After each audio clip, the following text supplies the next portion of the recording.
ಇದು ಸಾರ್ವಜನಿಕ ರಸ್ತೆ ಆಗಿರೋದ್ರಿಂದ ನಾನು ರೈತ ಮಹಿಳೆಯಾಗಿ ಈ ದಿನನಿತ್ಯ ಇಲ್ಲೇ ಓಡಾಡೋದ್ರಿಂದ ಪ್ರತಿಯೊಬ್ಬರು ರೈತರಿಗೆ ಇದು ಕೈಯಲ್ಲಿ ಪ್ರಾಣ ಇಟ್ಕೊಂಡು ಅಡ್ಡಾಡುವಂತ ಇದು ಸನ್ನಿವೇಶ ಐತಿ. ಇಲ್ಲಿ ಆಕ್ಸಿಡೆಂಟ್ಗಳು ಮತ್ತು ಕೂರಿಗಳು ಹೋಗ್ತಾ ಇಲ್ಲ, ತಡಪಲ್ಗಳು ಮಾಲ್ಗಳು ಬರಕ್ ಆಗ್ತಿಲ್ಲ, ಬೆಳೆದಂತ ಬೆಳೆಗಳನ್ನ ಊರಾಗ ಒಯ್ಯಕ್ ಆಗ್ತಿಲ್ಲ.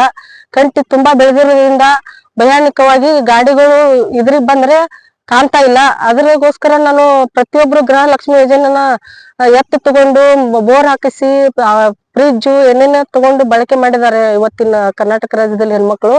ನಾನು ಕೂಡ ಒಂದು ಸಾರ್ವಜನಿಕವಾಗಿ ನನಗೆ ಕೊಟ್ಟಂತ ಗೃಹಲಕ್ಷ್ಮಿ ಯೋಜನೆ ದುಡ್ಡನ್ನ ಸಾರ್ವಜನಿಕವಾಗಿ ರೈತರಿಗಾಗಿ ಇದೊಂದು ರಸ್ತೆ ಕಂಟಿ ತೆಗೆಯುವಂತ ಕಾರ್ಯಕ್ಕೆ ನಾನು ಉಪಯೋಗ ಮಾಡ್ತಾ ಇದ್ದೀನಿ. ಸ್ವಂತ ನೀವೇನು ಸ್ವಂತ ಬೇರೆ ಯಾರು ಇಲ್ಲ, ನಾನೇ ಸ್ವಂತ ಆ ದುಡ್ಡನ್ನ ತಗೊಂಡು ಇದನ್ನ ಖರ್ಚು ಮಾಡಿ ಇದನ್ ಮಾಡ್ತಾ ಇದ್ದೀನಿ. ಎಷ್ಟೇ ಮನವಿ ಕೊಟ್ಟರು ಕೂಡ ಇದನ್ನ ಗೌರ್ಮೆಂಟ್ ದಿಂದ ಕೆಲಸ ಮಾಡ್ತಾ ಇಲ್ಲ.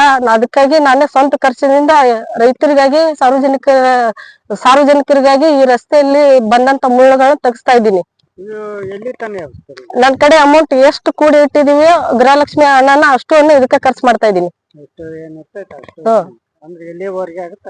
ಎಲ್ಲಿವರೆಗೆ ನನ್ ಕಡೆ ಅದ ಅಮೌಂಟ್ ಅವ್ರು ಕೊಟ್ಟಿದಾರಲ್ಲ ಅದನ್ನ ಅಲ್ಲಿವರೆಗೆ ಇದಕ್ಕೆ ಸಾರ್ವಜನಿಕವಾಗಿ ಈ ರಸ್ತೆಗೆ ಖರ್ಚು ಮಾಡ್ತಾ ಇದ್ದೀನಿ. ಸವಿತಾ ಉಮೇಶ್ ನಾಗರೆಡ್ಡಿ.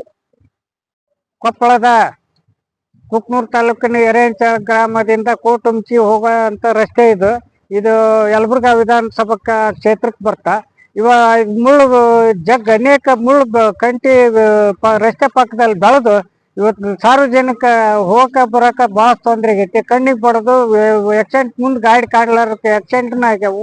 ಎಷ್ಟೋ ಸಲ ಇದು ಹಾನಿ ಆಗೈತಿ. ನಾವು ಅದು ಡಂಬರ್ ರಸ್ತೆ ಕಿತ್ತೈತಿ. ನಡಬರ್ಕ ಮಧ್ಯದಲ್ಲಿ ಒಂದು ಹಳ್ಳ ಐತಿ, ಹಳ್ಳಕ್ಕೆ ಸೇತುವೆ ನಿರ್ಮಾಣ ಮಾಡ್ಬೇಕಂತೇಳಿ ನಾವು ಸರ್ಕಾರಕ್ಕೆ ಮನವಿ ಸಲ್ಲಿಸಿದ್ರೆ ಏನೂ ಪ್ರಯೋಜನ ಆಗಿಲ್ಲ. ಅವೇನೂ ಪ್ರಯೋಜನ ಆಗಿಲ್ಲ. ಮನವಿ ಪ್ರಯೋಜನ ಆಗೈತಿ. ಒಂದು ಮಾಧ್ಯಮಕ್ಕೆ ಬಂತು.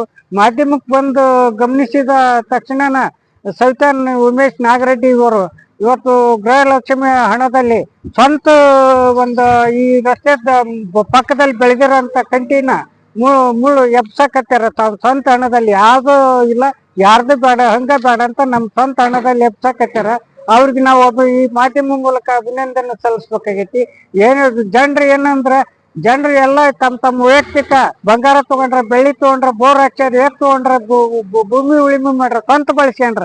ಇವರು ಸಾರ್ವಜನಿಕ ಉಳಿಮೆ ಒಂದು ಕೆಲಸ ಮುಳ್ಕಂಟಿ ಎತ್ತಿಗೆ ಅನುಕೂಲ ಮಾಡ್ತಾರಂದ್ರ ಇವ್ರಿಗೆ ನಾವು ಪೂರ್ಣ ಅಭಿನಂದನೆ ಸಲ್ಲಿಸ್ಬೇಕಾಗೈತೆ ಅಂದ್ ಈ ಮಾಧ್ಯಮ ಮೂಲಕ ರೈತ ಸಂಘದ ರಾಜ್ಯ ಉಪಾಧ್ಯಕ್ಷ ಅಣ್ಣಪ್ಪ ಧನ್ಯವಾದಗಳನ್ನು ಹೇಳ್ತೀನಿ.